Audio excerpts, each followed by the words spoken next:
Assalamualaikum warahmatullahi wabarakatuh. Perkenalkan, nama saya Gigi Caesar Wahyu Pratama, NIM 2202111605 Saya akan menjelaskan materi tentang pendekatan ekspresif. Pendekatan ekspresif adalah pendekatan dalam kajian sastra yang menitik beratkan kajiannya pada ekspresi, perasaan, atau temperamen penulis. Dalam pendekatan ini, penilaian terhadap karya seni ditekankan pada keaslian dan kebaruan. Penilaian sebuah karya seni sebagian besar bergantung pada kadar kebaruan dan penyimpangannya terhadap karya-karya sebelumnya. Yang indah hanya yang baru. Awal mula pendekatan pragmatik. Pada abad ke-18, masa romantik, perhatian pada sastrawan mulai dominan sebagai pencipta karya sastra. Karya sastra adalah anak kehidupan kreatif seorang penulis dan mengungkapkan pribadi pengarang. Karya sastra tidak akan hadir bila tidak ada yang menciptakannya, sehingga karya sastra sangat penting kedudukannya. Perkembangan di Indonesia. Dalam perkembangannya studi sastra di Indonesia, banyak penulis yang tidak menggunakan pendekatan dan kajian ekspresif ini. Bisa dilihat dari penelitian dan buku tentang sastrawan yang masih sedikit. Penelitian ini contohnya dilakukan oleh Budiman Khairil Anwar, sebuah pertemuan dengan Khairil Anwar Siswanto. Memahami Budi Dharma dan karya sastranya. Ada juga buku yang berisi kajian sastrawan seperti Proses Kreatif 1, Proses Kreatif 2, 20 Sastrawan Berbicara, Khairil Anwar, Amir Hamzah, Raja Penyair Pujangga Baru. Pembahasan tentang sastrawan justru banyak dilakukan oleh majalah sastra. Majalah Horizon dalam penerbitan edisi khusus juga mengupas beberapa pengarang. Horizon juga diterbitkan sisipan yang serba singkat, seperti cerpen atau puisi, petikan novel atau drama, ulasannya, riwayat hidup singkat, dan proses kreatif dari sastrawan yang sudah meninggal, seperti Bastari Asnin, Abdul Muiz, Amir Hamzah, Khairil Anwar, dan lain sebagainya. Contoh karya dari pendekatan ekspresif. Pada tahun-tahun terakhir, muncul gejala yang sangat menggembirakan, yaitu sudah banyak buku yang membahas diri sastrawan, seperti A.A. Nafis, Karya dan Dunianya, Ivan Adila, W.S. Rendra, Karya dan Dunianya, Pak Di Sumanto, Taufik Ismail, Karya dan Dunianya, Suminto A. Sayuti, Budi Dharma, Karya dan Dunianya, Wahyudi Siswanto. Sebelumnya perkenalkan, saya Rahmatiana Azatunisa. Di sini saya akan menjelaskan tentang pendekatan objektif. Pendekatan objektif adalah pendekatan yang memberi perhatian penuh pada karya sastra sebagai struktur yang otonom. Karena itu, pendekatan ini mengarah pada analisis karya sastra secara strukturalisme, sehingga pendekatan strukturalis dinamakan juga pendekatan objektif. Sami menyebutkan bahwa pendekatan struktural dinamakan juga pendekatan objektif, pendekatan formal, atau pendekatan analitik. Strukturalisme berpandangan bahwa untuk menanggapi karya sastra secara objektif haruslah berdasarkan pemahaman terhadap teks karya sastra itu sendiri. Proses menganalisis diarahkan pada pemahaman terhadap bagian-bagian karya sastra dalam menyangga keseluruhan. Begitu juga sebaliknya, bahwa keseluruhan bagian karya sastra itu memiliki bagian-bagiannya tersendiri. Di bidang ilmu sastra, penelitian yang menitik beratkan kajiannya pada karya sastra dirintis oleh kelompok peneliti Rusia antara tahun 1915 hingga tahun 1930. Mereka biasa disebut kaum formalis dengan tokoh utama Roman Jakobson, Shklovsky, Feigenbaum, Linjanov, dan lain-lain. Pada awalnya, para formalis ingin membebaskan ilmu sastra dari kehukuman ilmu-ilmu lainnya, misalnya psikologi, sejarah, atau kebudayaan. Karena tidak puas dengan cara kerja kritik spiritual poetik romantik, kaum formalis Rusia mengusahakan pendekatan ilmiah bagi teori sastra dengan tujuan menggali apa yang secara khusus bersifat kesastraan dalam berbagai teks. Studi-studi formalis menjadi mantap sebelum revolusi tahun 1917. Kaum formalis berpendapat bahwa kesusastraan sebagai satu pemakaian bahasa yang khas yang mencapai perwujudannya lewat deviasi dan distorsi dari bahasa praktis. Bahasa praktis digunakan untuk tindak komunikasi, sedangkan bahasa sastra tidak mempunyai fungsi praktis. Kaum formalis juga memperkenalkan konsep defamiliarisasi dan diotomisasi.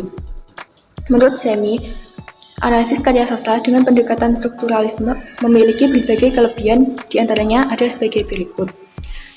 Pertama, pendekatan strukturalis memberi peluang untuk melakukan telaah atau kajian secara lebih rinci dan lebih mendalam.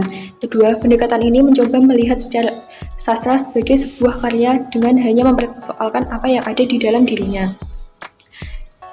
Dan yang ketiga, memberi umpan balik kepada penulis sehingga dapat mendorong penulis untuk menulis secara lebih berhati-hati dan juga teliti.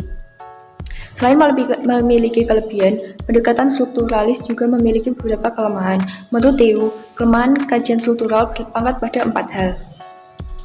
Pertama, struktural belum merupakan teori sastra. Yang kedua, karya sastra tidak dapat diteliti secara terasing, tetapi harus dipahami dalam rangka sistem sastra dengan latar belakang sejarah. Ketiga, adanya struktur yang objektif pada karya sastra makin diasingkan. Peranan pembaca selaku pemberi makna dalam interpretasi karya sastra semakin ditonjolkan dengan segala konsekuensi untuk analisis struktural.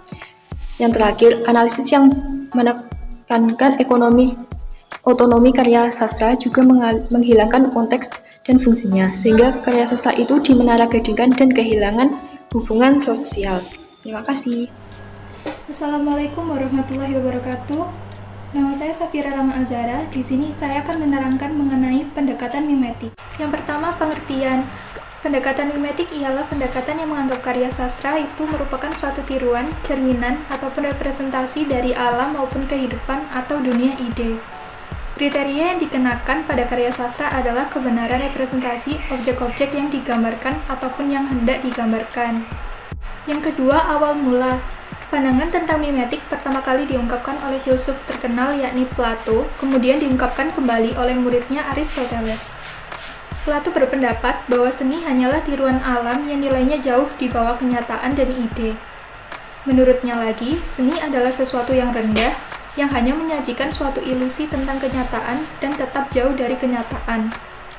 Berbeda dengan pandangan Plato, Aristoteles menyatakan bahwa tiruan itu justru membedakannya dari segala sesuatu yang nyata dan umum karena seni merupakan suatu aktivitas manusia. Dalam sebuah penciptaan, sastrawan tidak semata-mata meniru kenyataan, melainkan sekaligus menciptakan. Kemudian, deskripsi.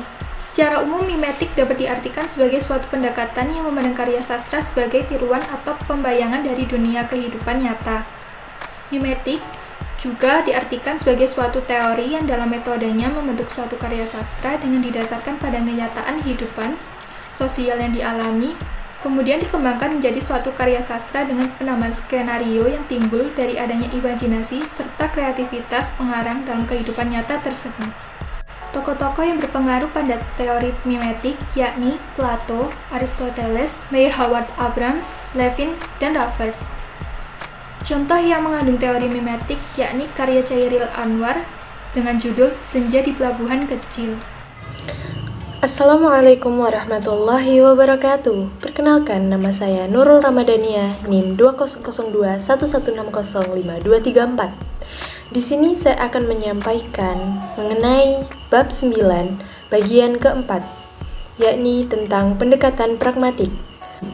Pendekatan pragmatik adalah pendekatan kajian sastra yang menitik beratkan kajiannya terhadap peranan pembaca dalam menerima, memahami, dan menghayati karya sastra. Pembaca sangat berperan dalam menentukan sebuah karya sastra itu merupakan karya sastra atau bukan. Sadar atau tidak, sengaja atau tidak, pada akhirnya karya sastra akan sampai juga kepada pembacanya, ditujukan kepada pembaca. Sebagai sebuah keutuhan komunikasi antara sastrawan, karya sastra, dan pembaca, maka pada hakikatnya karya yang tidak sampai ke tangan pembacanya bukanlah karya sastra. Karya sastra tidak mempunyai keberadaan nyata sampai karya sastra itu dibaca. Pembacalah yang menerapkan kode yang ditulis sastrawan untuk menyampaikan pesan. Awal pendekatan pragmatik. Horatius dalam Ars Poetica tahun 14 sebelum Masehi menyatakan bahwa Tujuan penyair ialah berguna atau memberi nikmat ataupun sekaligus mengatakan hal-hal yang enak dan berfaedah untuk kehidupan. Horatius menggabungkan kata utils dan dulce yang bermanfaat dan yang enak secara bersama-sama. Dari pendapatnya inilah awal pendekatan pragmatik. Muncul persoalan yang berkaitan dengan masalah pembaca. Misalnya, apa yang dilakukan pembaca dengan karya sastra? Apa yang dilakukan karya sastra dengan pembacanya? Dan apakah tugas dan batasan kemungkinan pembaca sebagai pemberi makna? Tokoh-tokoh yang menonjol dalam mengembangkan pendekatan pragmatik adalah Wolfgang Iser dan Hans Robert Jauss, sehingga dikenal adanya kajian tentang resepsi sastra atau resepsi estetik. Resepsi sastra adalah kajian yang mempelajari tentang bagaimana pembaca memberikan makna terhadap karya sastra yang dibacanya, sehingga dapat memberikan reaksi atau tanggapan terhadapnya, baik tanggapan pasif maupun aktif. Selain itu, dikenal juga tokoh lain seperti Gerald Prince, Husserl, Gadamer, Stanley Fish, Michel Rivaterea, Jonathan Kohler, Norman Holland, dan David Bullage. Dikutip dari Selden tahun 1985. Pentingnya peranan pembaca dalam memberikan arti terhadap karya sastra dapat dilihat dari kenyataan bahwa karya yang sama akan dimaknai secara berbeda oleh pembaca yang berbeda. Dalam bidang kritik, Damono menyatakan dua orang kritikus tidak mungkin menghasilkan kritik-kritik yang persis sama meskipun mereka telah bertemu dengan sajak yang sama. Pembahasan tentang pendekatan pragmatik ini telah dibicarakan dalam pembahasan tentang pembaca sastra. Baiklah, sekian dari kelompok kami. Apabila ada salah dan khilaf, kami mohon maaf yang sebesar-besarnya. Saya akhiri, wassalamualaikum warahmatullahi wabarakatuh.